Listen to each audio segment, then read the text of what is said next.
Hello students, आप सभी का स्वागत है हमारे इस यूट्यूब चैनल पे। आज हम आपको बताने वाले हैं कि जो CGBSE के जो बोर्ड एग्ज़ाम्स होते हैं उसमें आंसर राइटिंग किस तरीके से करनी चाहिए, किस तरीके से आंसर राइटिंग करें कि आपको बोर्ड एग्ज़ाम में ज़्यादा से ज़्यादा नंबर प्राप्त हो। इस वीडियो में हम आपको बताएंगे कि जब एग्ज़ामिनर आपके बोर्ड एग्ज़ाम को चेक करते हैं तो उन्हें माध्यमिक शिक्षा मंडल द्वारा एक मॉडल आंसर दी हुई होती है। उस मॉडल आंसर में आपके क्वेश्चन पेपर के वे सारे आंसर दिए होते हैं। तो जब एग्ज़ामिनर आपके आंसर शीट को चेक करते हैं तो वे उस मॉडल आंसर से आपके आंसर को मिलाते हैं। अगर आपके आंसर उस मॉडल आंसर से सेम हो जाते हैं या मिलते हैं तब एग्ज़ामिनर आपको उस क्वेश्चन में पूरे नंबर देते हैं। तो वीडियो को बस एंड तक देखिएगा। चलिए वीडियो को शुरू करते हैं। तो यहाँ पे आप देख सकते हैं कि मैं आपको क्लास 10th हिंदी विषय का पेपर दिखा रहा हूँ, जो मॉडल पेपर छत्तीसगढ़ माध्यमिक शिक्षा मंडल ने रिलीज़ किया है। इसमें जो पूर्णांक है वो 75 नंबर है और समय जो है वो 3 घंटे आपको इसके लिए दिए गए थे। ठीक है, इसमें पहला प्रश्न जो है वो 4 ऑप्शंस वाले प्रश्न हैं। ठीक है, सही उत्तर चुनिए वाले प्रश्न हैं, तो उसे आप किस तरीके से अच्छी तरीके से लिख सकते हैं वो आप देख सकते हैं। दूसरा प्रश्न खाली स्थान का, खाली स्थान को किस तरीके से लिखना चाहिए वो भी आप इसमें देख सकते हैं। और जोड़ी मिलाओ में भी आपको पूरे से पूरे अंक मिले।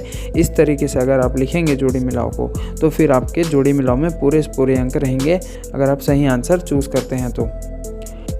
अब फिर जैसे ही हम नीचे आते हैं, जोड़ी मिलाओ, खाली स्थान और 4 ऑप्शंस वाले जो प्रश्न होते हैं वो आप देख चुके हैं। अब जैसे ही नीचे आते हैं 2-2 अंक वाले अपने को प्रश्न दिखाई देते हैं। 2-2 अंक के प्रश्नों को किस तरीके से लिखना है, इसमें टॉपिक से टॉपिक लिखना है। मतलब ज़्यादा शब्दों में लिखना नहीं पड़ता, लेकिन जो एग्ज़ामिनर को मेन चीज़ जो आपके आंसर में दिखनी चाहिए वो ज़रूर लिखना होता है। और जो भी जैसे आप इम्पॉर्टेंट टॉपिक लिखें तो उसके नीचे अंडरलाइन भी कर दें ताकि एग्ज़ामिनर का ध्यान उस अंडरलाइन वाले टॉपिक में पहले जाए।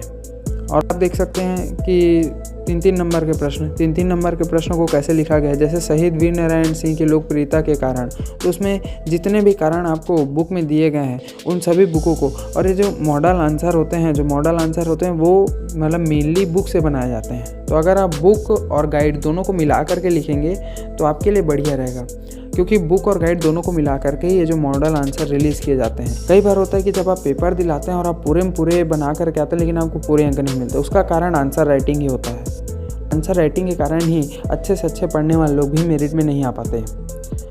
और उसके बाद आप देख सकते हैं कि जैसे 3-3 अंक वाले प्रश्नों, छायावाद के 3 कवि एवं संरचनाएँ, ये एक प्रश्न होता है। जैसे भक्ति काल होता है, ठीक है, कृष्णाश्रयी शाखा होता है, रामाश्रयी शाखा होता है, उनके 3 कवि, उनकी रचनाएं, जैसे छायावाद के 3 कवि एवं रचनाएं। इसी तरीके से आपको प्रश्न जो है हमेशा दिखाई देंगे। तो इसे आपको किस तरीके से लिखना है, जैसे कि यहाँ पे अच्छी तरीके से जो कवि हैं उनका नाम दिया गया है, उसके बगल में उनकी रचनाएँ के नाम दिए गए हैं। और ऐसा नहीं कि एक ही रचनाएँ लिखनी है, कम से कम आपको 2 लिखनी है और ज़्यादा से ज़्यादा आप जितने भी लिख दें रचनाएँ। इससे क्या होता है, एग्जामिनर पर एक अच्छा इम्पैक्ट पड़ेगा और वो आपके नर्म रूप से आपके पेपर को चेक करेंगे।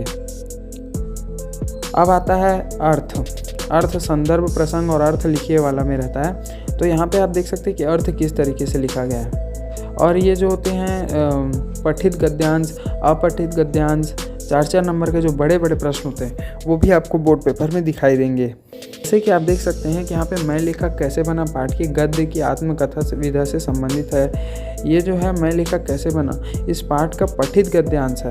तो पठित गद्यांश के जो प्रश्न उत्तर हैं उसे आप नीचे में देख सकते हैं कि वहाँ क्या लिखा गया है। विद्यार्थियों के उत्तर का सम्यक मूल्यांकन कर उन्हें अंक दिया जाए और छात्र छात्राओं के उत्तर में भिन्नता हो सकती है। मतलब ये ज़रूरी नहीं है एकदम ही जो मॉडल आंसर रहता है उसी के हिसाब से चेक हो, लेकिन आपको मिलता जुलता लिखना है ताकि जो पॉइंट है वो एग्जामिनर को दिख जाए और वो आपके आंसर को राइट करके पूरे में पूरे नंबर दें।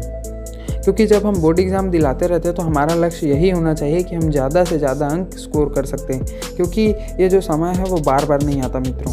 अगर आप अच्छी तरीके से तैयारी कर लेते हैं तो जीवन भर आपका जो ये रिज़ल्ट है आपका काम आने वाला है। 10वीं 12वीं का जो रिज़ल्ट होता है तो आपको अपना 100% दे करके इस बोर्ड एग्ज़ाम को देना है। और जैसे आप यहाँ पे देख सकते हैं कि पत्र लेखन एक इम्पॉर्टेंट होता है जो कि हर बार आपको देखने को ही मिलेगा। अपठित गद्यांश, पद्यांश, निबंध रचनाएं, ये भी आपको देखने के लिए मिलेंगी। इसमें आपको सबसे पहले मतलब 3 चीज़ों के बारे में मेन आपको ध्यान रखना निबंध रचना में। पहला होता है प्रस्तावना, दूसरा प्रस्तुतिकरण और तीसरा उपसंहार। अगर आपके निबंध में एग्जामिनर को ये तीनों चीज़ें दिखाई देंगी तो वो आपको निबंध में पूरे नंबर देगा। और निबंध जो है उसको अच्छी तरीके से ज़्यादा टॉपिक, जितना ज़्यादा आप टॉपिक जितना गहराई से उस बारे में लिख सकते हैं उस तरीके से निबंध को अपने को लिखना चाहिए।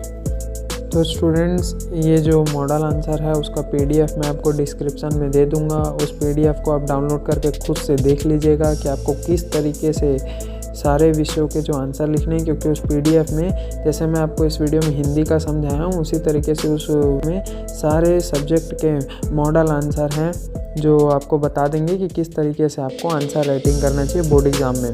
तो दोस्तों, अगर ये वीडियो हेल्पफुल लगती है तो इस वीडियो को लाइक कर दीजिए और अपने जो भी दोस्त बोर्ड एग्ज़ाम दे रहे होंगे, भाई बहन रिश्तेदार बोर्ड एग्ज़ाम दे रहे होंगे, उनको ये वीडियो ज़रूर शेयर कीजिए, क्योंकि ये वीडियो उनके लिए बहुत ही इंपॉर्टेंट होने वाला है। थैंक यू दोस्तों, धन्यवाद।